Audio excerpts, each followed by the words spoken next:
It's a new year on Why Wells Fail. How you doing, Lloyd? I'm all the good, Steve. How are you doing? I'm excellent. Looking forward to the episodes that we do this year. A lot of cool things coming from these conversations.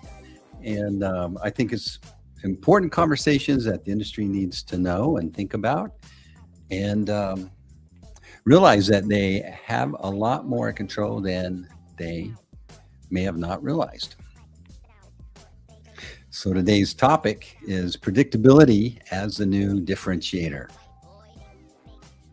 Predictability. That's a word in the vernacular of the refined culture. It is. What does it mean, Lloyd? Well, it's part of keeping a promise. I mean, ultimately, our reputations are protected by the ability to have what's called as a real high, I say what I say and I do what I say, right? Say-do ratio. And to do that, you have to have something that provides the ability to predict the results you're going to get. And that's part of probably the most important part of the Pathfinder prediction process. And it's all based on sound science that's backed by a international process patent. I mean, and so predictability is the ability to say, this is what's going to happen. This is what's not going to happen if you do these certain things, and this is going to be the result. And everybody's been able to predict or has become really good at saying, hey, this is really good geology. But when a well over its life doesn't provide the performance that was predicted or promised, whose fault is it? Why? And if you don't have the ability to measure, have the ability to have consistent measurements that are indicators of success or failure of activity happening, how do you go back when you make a prediction or a promise and it doesn't come true? And for so long as an industry, it's, we must not have done this, or the rock must not have done this. It's always there's a blame, or it's the chemical's fault. There's always been a path of applying blame to a failure instead of understanding the process of why it failed. And it's all about what our whole conversation we have every week really ties back to is we could really call it why wells succeed.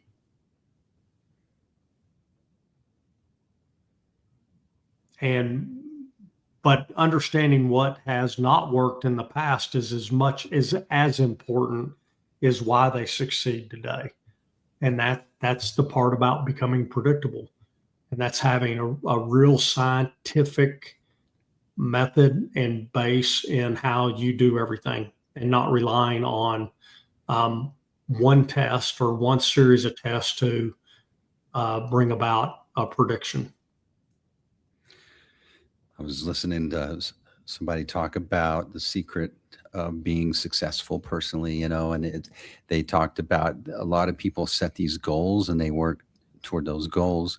But this person was arguing that actually it's the process or the system that you put in place to achieve that goal is what's going to navigate you through all the unknowns that happen.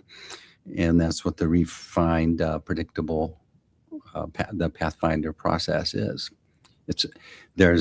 I think about it as like downhole, it's dark, right? And we're taking shots in the dark is how the industry is felt. But now you're able to like actually kind of put some light on the situation. No, we're absolutely have the ability to understand, these multiple mechanisms of the geology degrading to a point that it doesn't allow the hydrocarbon to be released into the wellbore. I mean, we're consistently learning additional parts of that. But right now there's 242 factors that we measure as part of our process, to be able to come up and say, hey, we predict this is going to be the result. And the other challenge that we're facing and we're realizing today is our industry has had a habit of taking a prediction and looking at it and judging the success or failure of a well in 9 months. And because our process, we're not in a hurry, and we want to allow the well to give up its resource in a controlled manner. Our process in 9 months, our wells are just now have caught up from the desire to get early oil, the desire to see the prediction, the predictable early oil that everybody says, oh, we got a great well, instead of having the patience of going, oh, we got a great well. And we're doing a massive study in multiple fields. The early indicators are so encouraging because we've yet to find a place that our process has been applied that the wells within a 9-month time frame have not had equal performance to what non-refined process wells. But in 36 months, it's like 98% of the well sets that we've looked at, and we're talking thousands of wells now, that we've had this comparison, that we have not outperformed over a time frame greater than 12 months. And again, it goes back to under having a process of predicting what these mechanisms of failure are, inhibiting those, in what you and I talk about being a dynamic equilibrium, a chosen equilibrium, to where we're getting these hydrocarbons out of the wellbore. And but that's part of the prediction process. We also have to do a really good job of saying, guys, these are 20-year assets, and you want an asset that gives you 80% of its return in the first 24 months, or do you want it to give 80% of its return over 5 years? Because that's what you're seeing, and that's to the tune in most of our studies, utilizing $60 a barrel as our basis. We're seeing $3.5 million of additional revenue per well in oil-bearing regions like the Permian Basin, and in more natural gas located areas, it's still $2.5 million over that same time frame, like in the Eagle Ford, in a more dry gas window, because the production is just that much greater. So you're saying that there's this 9-month, just everybody looks to this 9 months just out of habit, or that's just the way it's been? It's just the way it's been, and it's been a really good indicator of historically, most wells, they've reached that maximum potential, and they've started a significant dramatic decline curve within that time frame. And our wells don't have that peak to valley look. Ours are much more gradual in the incline, and they parallel that in the decline. So we have a much more parabolic shape production curve. And what that does is over the longer period of time, it yields more resource, more hydrocarbon. And it is now very predictable. And when you start getting statistic numbers, when you're looking into the thousands, the greater the N, the number of cases and statistics that you have, the greater the N, the greater the certainty. And which means the greater the ability to predict, the greater the ability to make a promise. And if and when this promise isn't kept, we are going to have the ability to go back and go, okay, this is where we missed it. Because this isn't something we're never going to make a mistake. That's why they have schools called arts and sciences, because part of it's art and part of it's founded science, right? Mm-hmm. And it's what you know until you learn something different. So in those cases that you do miss, what's the resolution? Going back and looking at all the key indicators of what you expected, and finding out, hey, did we actually follow our process? Did we do everything we said we would do? And when I use the word we, it's not only refined, it's the operator, because we're partners. We're not in a vendor relationship. It's looking at, are there anomalies? Are there things that we couldn't see, that we didn't see? And it's that ability to go learn and not being defensive. When you're defensive, your ability to think, your ability to understand just goes away. And that's another great part of having a very scientific founded process to go through. It allows you to do the analytics and go, what did we miss? What performed in a manner that we didn't anticipate? So when you have an operator that goes from we think this will work to we know why it will work, what does that look like?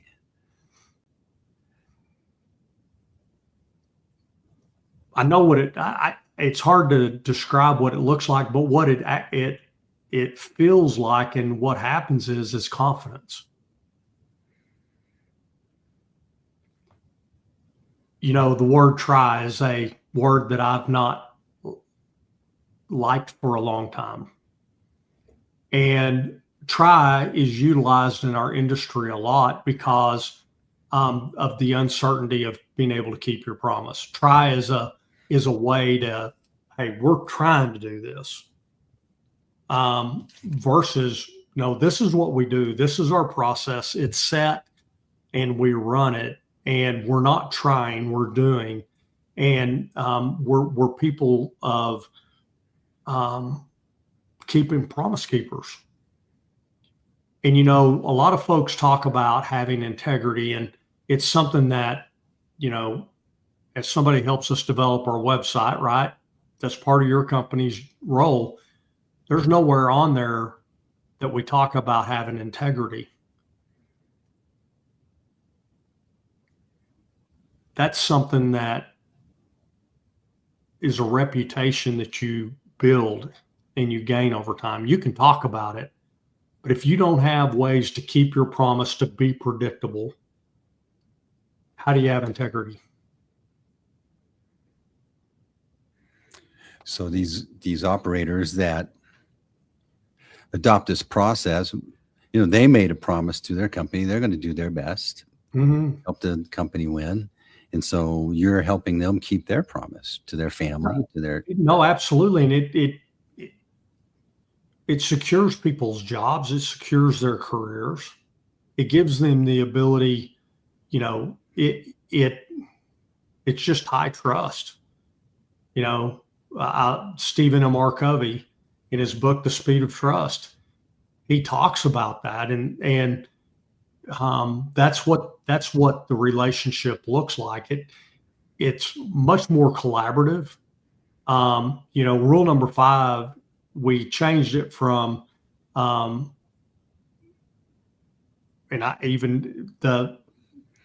a dynamic conversation or argument to where now it's discerning, right? Rule number 5 is having dynamic discernment in the fact that we have this collaborative, non-accusatory, but also very robust, passionate discussions. That's what the relationship looks like, because you both trust each other so much that you're going for the same goal. That's part of what it looks like. So we're able to look at the data and then have discussions around that. It's not like they're just hoping and in the dark. They're there beside you, and you're showing them the data as it's going the direction of the process. I like to think of ourselves as guides, and we're guiding because we've got a process in a way that we understand. It's,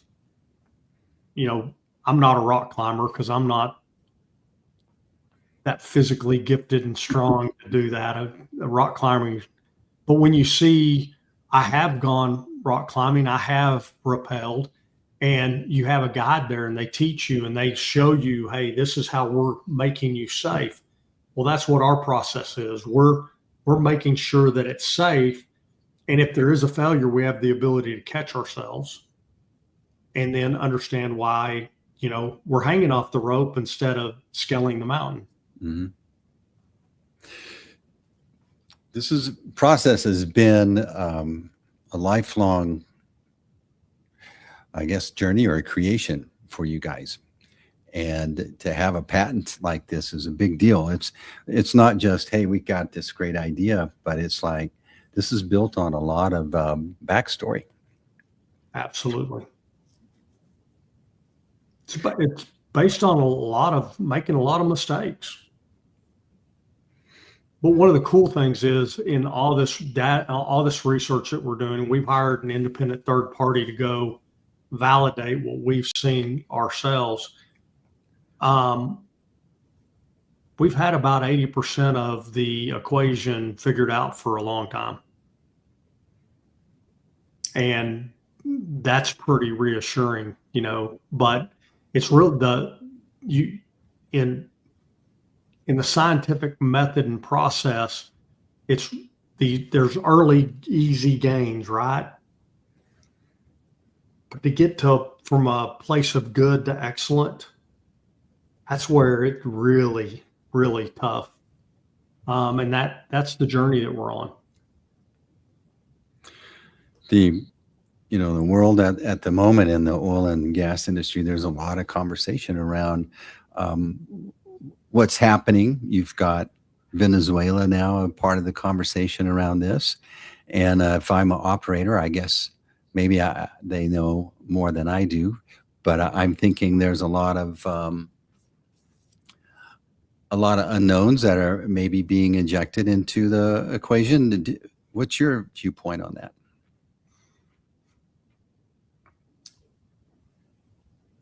Well, Venezuela